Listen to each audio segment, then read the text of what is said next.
But the book is The Roots of Goodness, Eight Qualities of a Great Person.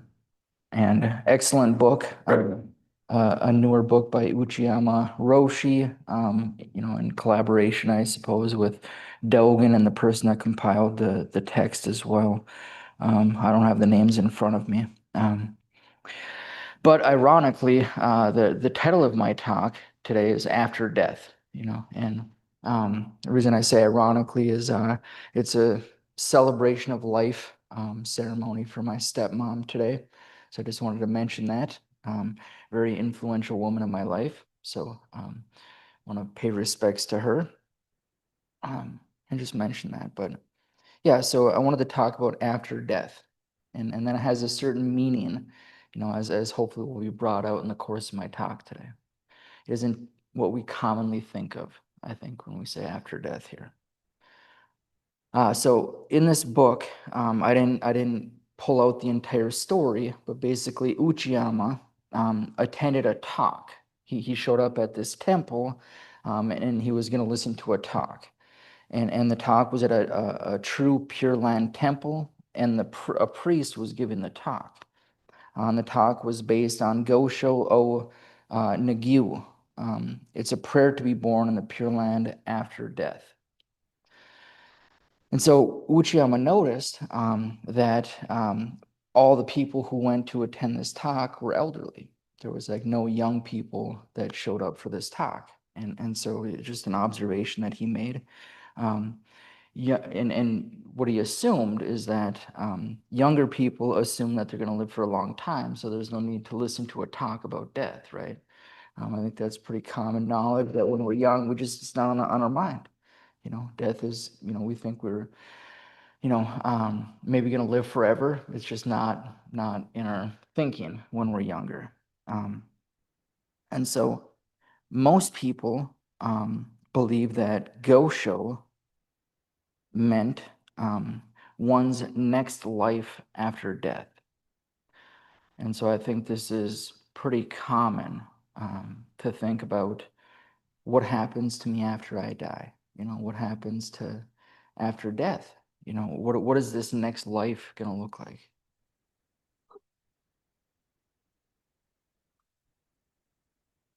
And obviously, this is an ordinary view of life and death. But it's very common, I think, in our societal thinking. So Gosho literally means after death. And so it's not necessarily one's life after the next life, but after death. The true understanding of this expression has nothing to do with the next life. Rather, what Gosho really means is the life after one has clarified the matter of death.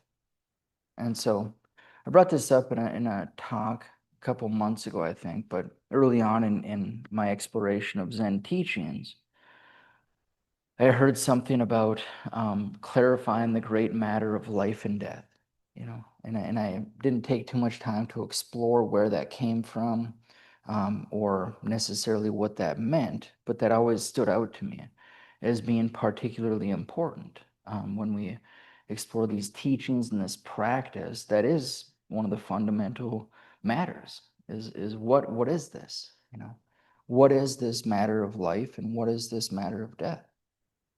I mean, this is very fundamental, and nothing that I had encountered clarified that. There were stories that I heard about what might happen after you die or what death is, and but all they were stories, and it just seemed like they were one story compounded on another, but nothing actually solved the problem or answered the question about what this is or what death actually is. So in the Soto's school's Shishogi, which is teaching on practice and realization, it is written for followers of the Buddha, the most crucial matter is clarifying the causes of life and death. And as long as we fail to clarify death, we will never clarify life. And that's what Uchiyama points out in his writing. And so we might get the impression that this is sort of like developing a gratitude for life, or having an appreciation for life. And as I've shared a number of times before, I had an incident in my life where I came very close to dying. Actually, there's a couple times, that happened. And I remember one time in particular where um, I developed a pretty profound gratitude for life. It's like that. Just I remember looking, like walking. I didn't have a vehicle at the time, but I remember walking around the city of Duluth and just having this very deep sense of how fleeting, how profound it is to live a human life. And I remember I was waiting at a bus stop on Fourth, I think it's Fourth Avenue, in the Hillside district of Duluth. And I was standing there waiting. It was like dusk. It was about to be nighttime. And I remember I was standing next to this tree, and it was a big tree. I don't know what kind. I don't know my trees very well. But I was looking at the intricacies of the bark, and the leaves, kind of shuddering in the wind a little bit, the sun coming through the leaves, and just this moment where I just had this profound gratitude for this tree, you know. And trees are something that are all around us usually, and that we don't pay too much attention to. It's like we live life in a way where everything gets grayed out. If we know what something is, it's like in our mind we have a tendency to sort of, we know it, we can dismiss it, and we can move on to other things that are more important. So in fact, we're this beauty, this nature, this sense of wonder and awe of life and the world that we live in, is it often goes by unappreciated. And so at this moment, standing at this bus stop, I just remember it very vividly. I just had this profound gratitude for this tree and how ancient this tree must be. It's like how, I don't know how old trees usually are or live to, but it's like it struck me that this is probably a, decades, however, very old tree. And I hugged it, and I just remember this is sort of like an impulsive thing. I just kind of hugged the tree. And then I got self-conscious a little bit. I'm like, I'm just standing here hugging trees, you know what I mean? So then I went on. But sort of like these moments in our life where we can have an appreciation, for life. And that might be a way that we can interpret what Uchiyama is pointing out here. But we can have a deep appreciation for life, a deep gratitude for life, yet still be confused about the nature of reality or of the actual nature of life and death. So Uchiyama is just pulling us to a different level here, a different layer that we might that we often overlook. And so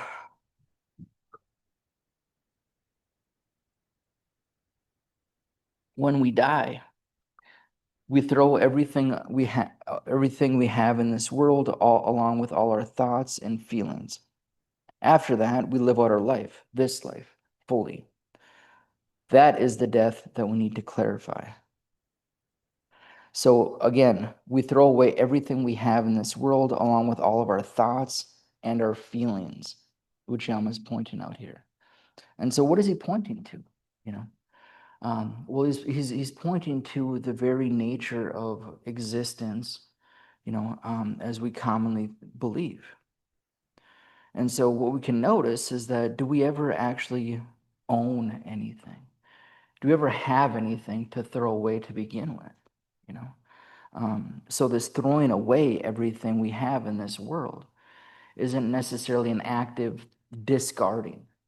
This is a seeing through, seeing the true nature of just this. So we never have anything to begin with. Ownership is a delusion. If we think we have something, it's truly impossible to ever own anything, including our thoughts and our feelings, because what are they? They're fleeting. From moment to moment, our thoughts and our feelings are changing. So in what sense can we own it if it changes moment to moment? And this fundamental confusion is what Uchiyama is pointing to here. A couple of different ways I thought of to explore this a little bit, and I'll move past this pretty quick. But we commonly think of who I am as mind and body. Well, a quick way to check this is if this holds up under scrutiny is, do you own your body? We commonly think this is my body.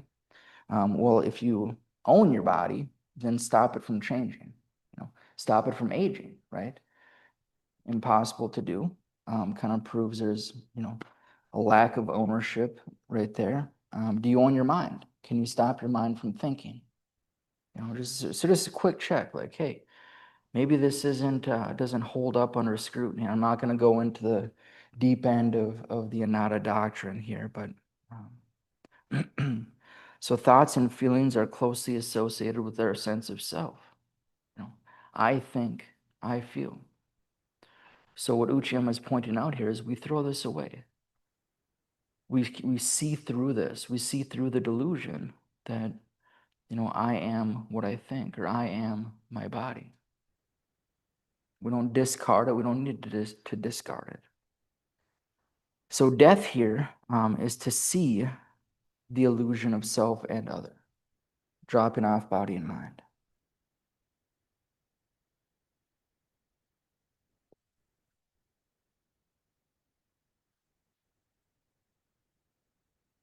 All right, so I just found a couple different quotes that bring this out. When you are born, your world is born with you, and when you die, so dies your entire world. Your true self includes the entire world you live in, and in this world, there is no possibility of exchange. And that's from How to Cook Your Life by Uchiyama. So, in a way, again, death is to see delusion. And we can wake up to the fact that this entire world is an illusion. And what Uchiyama is alluding to here, and I think he says it more explicitly in a little bit, is that after we see this, after we see that the true nature of reality or of what things are, in quotations, but they're fleeting, temporary, impermanent. We can just live fully. We can live wholeheartedly. And if somebody knows this quote, please tell me, because I was racking my brain. I even sent Steve Hagen an email asking where this comes from. And he gave me some quotes by the Shinsheng Ming, which are close, but they're not quite, they don't quite hit the mark. And this is a quote that I remember, it had to be in the year 2012. I remember pretty clearly the time period of my life that I read this. And I think it was from the Zen Teaching of Bodhidharma, that book. It's a red book. I was reading that book around this time period in my life, and there was several different quotes. At some point, I'll circle back to that book, but there was several different quotes in this book that were just striking to me. And there was this quote, and this is just me remembering, without wholehearted engagement or mindfulness, how can we realize not self? And so just that it was something along those lines that really stood out to me. And this is similar to quotes in the Shinsheng Ming. If anybody knows it, please let me know. But that just struck me. It seemed like an intellectual thing, like not self, the Anatta doctrine, realizing that when we try to find a self, we can't locate exactly what a self is referring to. This seems like an intellectual exercise to me, So when I read this quote about mindfulness or wholehearted engagement, if we don't do that, how can we realize not self? Sort of brought it to a different level. It's sort of like this is an active practice. It isn't an intellectual exercise ultimately. Although the teachings can be very helpful, practice is ultimately how we can see the true nature of this reality. So when you do something, you should do it with your whole body and mind. You should be concentrated on what you do. You should do it completely, like a good bonfire.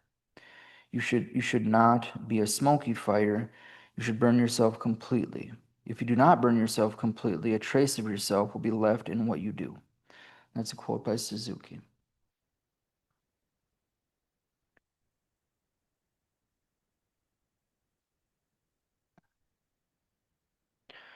All right, and then in the course of reading Uchiyama and some of Okamura and that lineage, I suppose, of teachers, uh, there's a phrase, seeing the world from a casket, that I think homeless Kodo Sawaki often used, seeing the world from a casket, which is sort of striking. And so it just struck me as what Uchiyama is really talking about here is seeing the world from a casket after death. Again, not the death that we commonly think of, but the death of believing that, in delusion, basically, that the world is the way that we think it is. When we see through that, that's the death that Uchiyama is pointing to here, which is seeing the world from a casket. So Uchiyama, or Kodo Sawaki, in his book Homeless Kodo, has a couple of different quotes that I found to be particularly helpful. This is in this section, Seeing the World from a Casket. Kodo Sawaki says, a shower in the middle of a fight about irrigation.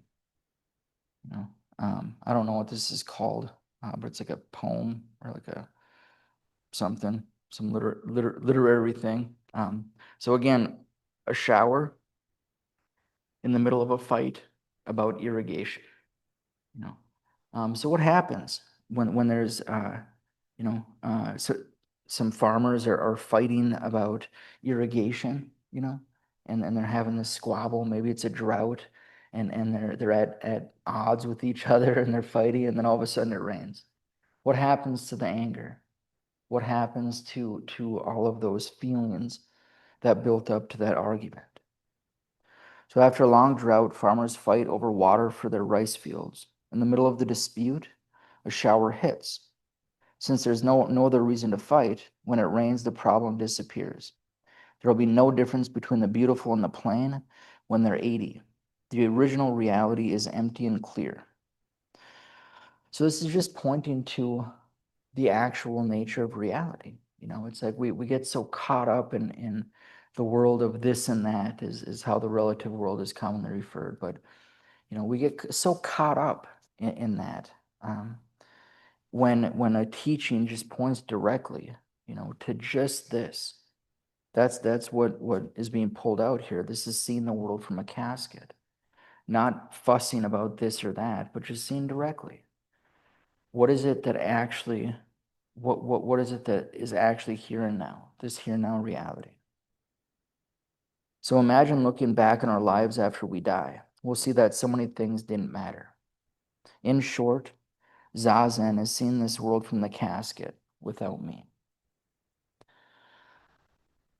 Is this tracking? I can't tell. I'm gonna seem to get a little confused in what I'm saying.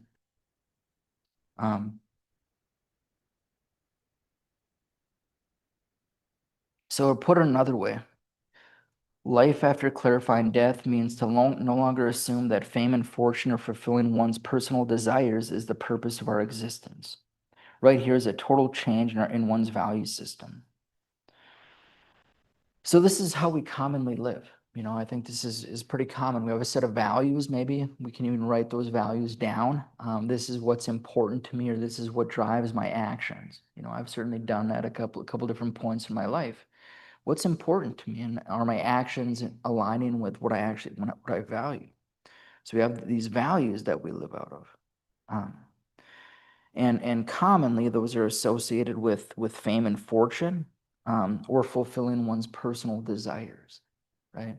So these are what we commonly are chasing after is fame, fortune, being important, our sense of purpose, who I am, you know, we're chasing this. And at a certain point in our practice, we can realize that anything that we're chasing after, you know, even as wholesome as it might seem, as good as the goal or the value might be, it doesn't ultimately hold up, and it doesn't ultimately, um, I guess, satisfy the deep ache of the heart that Steve Hagen often points to. So nothing, no object of mind, no thing that we put out there is going to satisfy us. you know. And I don't know, I'm sure, people here have lived long enough to have those goals. I know I'll just bring out the degree, you know. I was chasing a degree at one point in my life, a couple different degrees, And I remember thinking at one point in my life, boy, once I get that degree, life is going to be good, Things are going to be so, I don't know what I had in my mind, but it's just like life would be, I would have it then, and then I would be an adult, or I'd be able to live a decent life after I get this degree. And it seemed like something to get, And what I found is that after you get the thing, it's like, what the heck? There's almost like a depression that sits in after that, because you're like, what now? What do I do? I got the thing, and so what happens next? And all our objects of mind are like that, where we get the thing and it fades.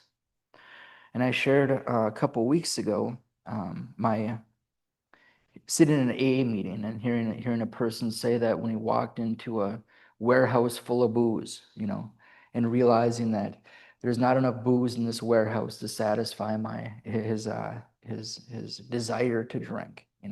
That's when he knew he was an alcoholic, type of thing. Same thing here, where it's like we can get that moment where we realize that there's no thing that is going to ultimately satisfy this deep ache of the heart, you know. Um, and this leads us to the vows, living by vow.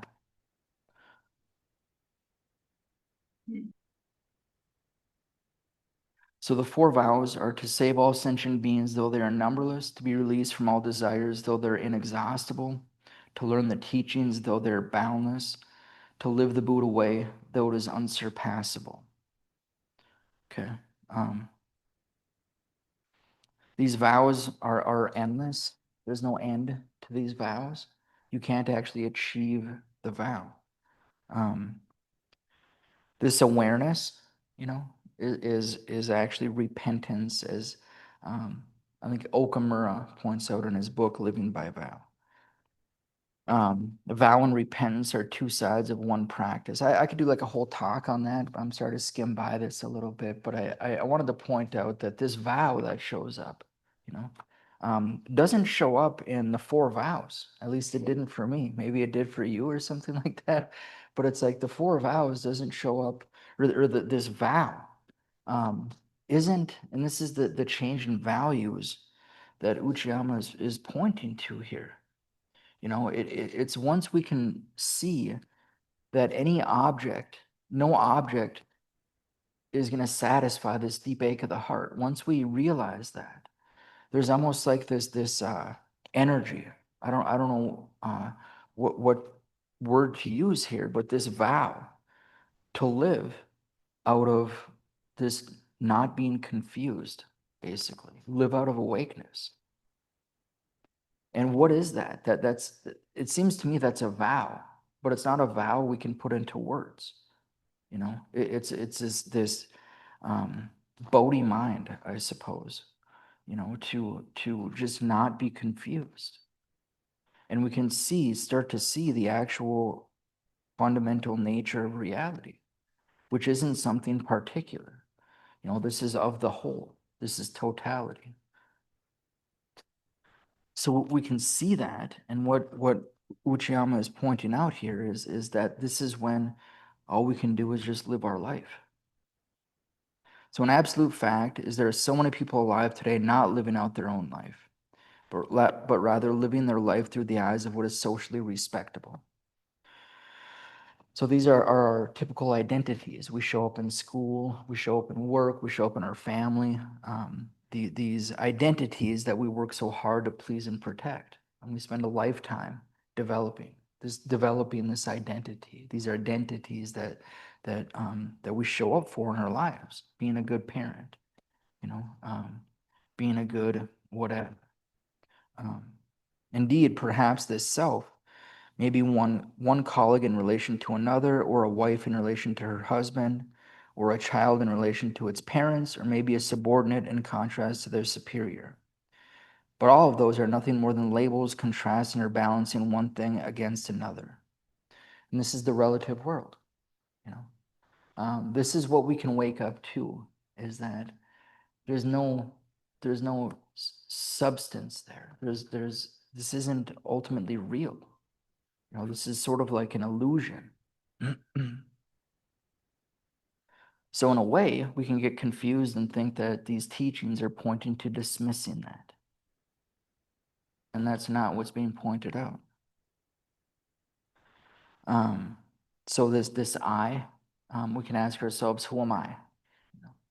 And then we get the endless stories, right? Beau, Elkington, I grew up in a specific town, in a specific location. I have siblings, and I can start to describe who I am, right? None of that actually ultimately holds up. And then if I try to describe what my body is, what is it that is the self in the material world? Well, that doesn't hold up either.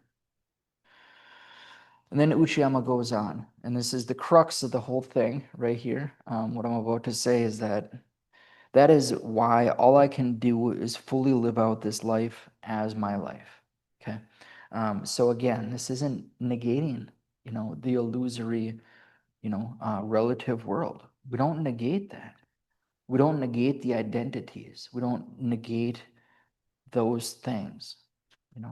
What Uchiyama is saying, we live this life, this illusory world, fully, wholeheartedly, 100%. The stories or delusion are inseparable from the wholeness or totality.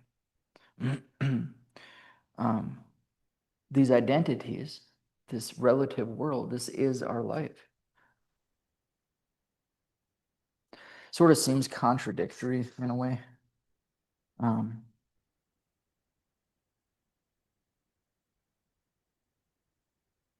Yeah, I'll stop there. Questions or comments?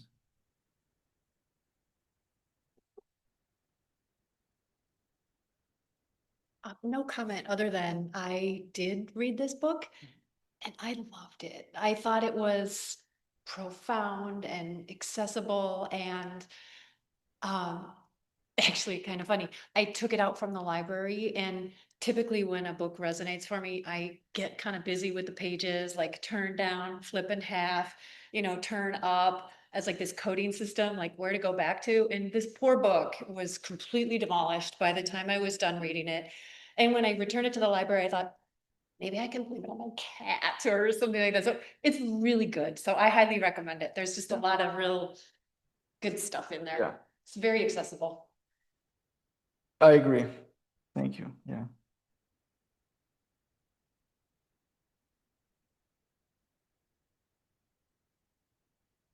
Thank you.